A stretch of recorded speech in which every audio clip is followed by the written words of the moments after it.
Fala galera de Cefetianos da Elétrica, aqui é o Rafa, a gente vai estar falando um pouco de centro de massa de sistema de partículas, beleza? Vamos lá. Tá, Rafa, mas beleza.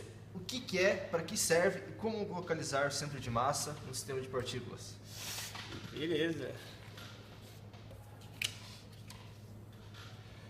Quando a gente tem um problema físico, a melhor coisa que você pode fazer é você analisar esse movimento complicado e recorrer a simplificações. Como assim? O centro de massa, ele pode te ajudar em várias coisas. Ele pode pegar um sistema mais complicado, como você pode ver aqui, no caso de um sistema massa-mola, como eu iria analisar todos os movimentos que ocorrem nesse sistema? Você pode perceber que aqui, pelo fato de ter uma mola, ele complicaria demais o nosso sistema.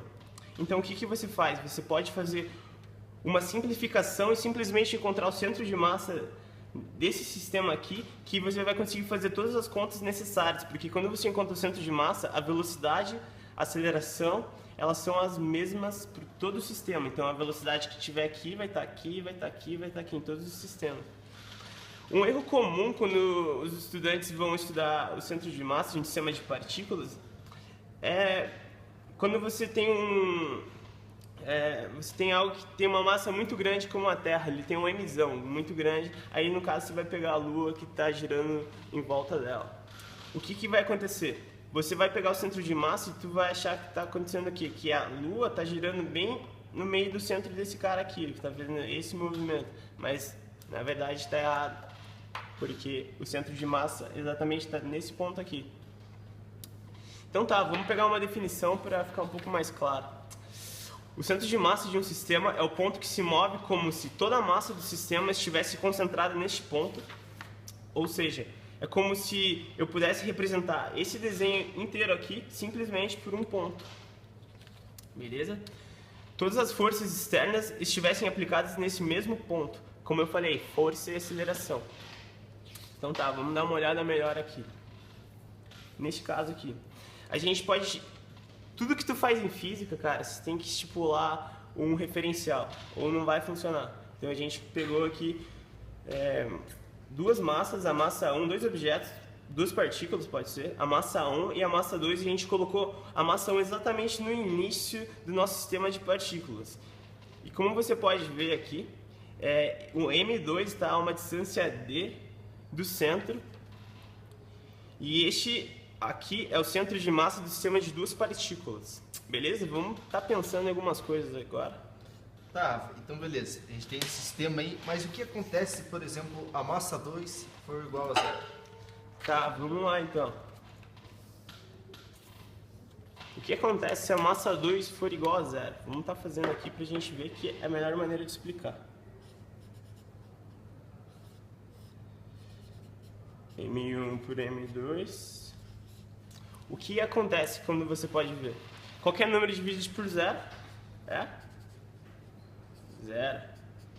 Então você percebe que nesse ponto aqui, quando a massa é igual, M2 é igual a zero, você pode perceber que você vai conseguir enxergar aqui.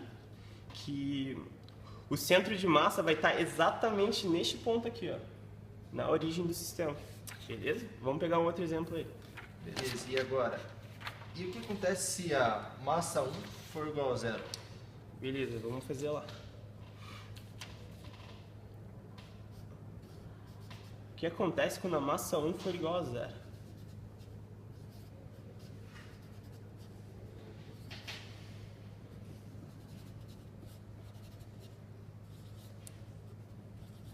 Você pode ver então que o centro de massa vai ser igual exatamente à distância para quando a massa 1 é igual a zero. Então, se essa massa for igual a essa massa... Não, desculpa. Quando a massa 1 for igual a zero, a distância do centro de massa vai ser exatamente aqui. E tem mais um caso que eu gostaria de estar estudando com vocês. Que é o caso da massa 1 igual a massa 2, né? Isso. Então vamos lá. Vamos chamar tudo em torno de uma variável só. Como M1 é igual a M2, então eu chamei aqui embaixo de M2, como você pode ver. Fazendo as continhas. Opa, faltou um D aqui. cor, tá? Então você pode ver que quando as massas são iguais, o centro de massa vai estar exatamente na metade da distância. Seria aqui, no caso, quando elas estiverem iguais. Mas, e se de repente eu pegasse esse eixo Y aqui, e se eu jogasse ele para a esquerda, será que isso alteraria o centro de massa? Beleza, é isso que a gente vai dar uma olhada agora.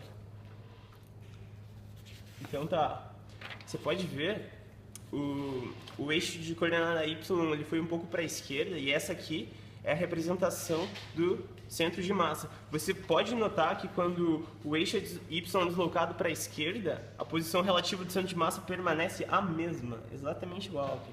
Ela não muda. Então você pode ver que... Só que o que vai acontecer de diferente agora? Você percebe que... Vamos supor que esse M1 aqui ele é igual a 0. Então eu zeraria esse 0 aqui e eu voltaria nessa representação anterior aqui, porque o x2 ficaria igual a d no caso. Seria x1 mais d. Aí eu voltaria nesse cara aqui.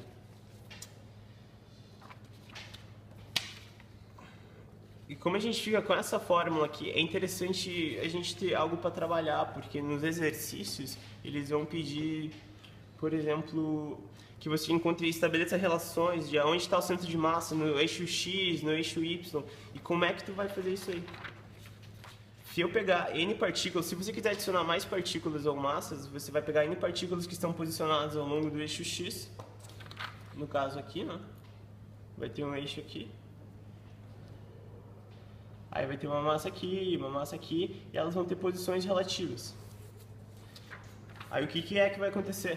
Você só vai chamar M1 X1, vai fazer essa representação aqui até N partículas, e isso aqui eu posso simplificar chamando que o X do centro de massa é igual a 1 sobre o Mzão, que é a somatória de todas as massas, no caso, da somatória de MI XZ.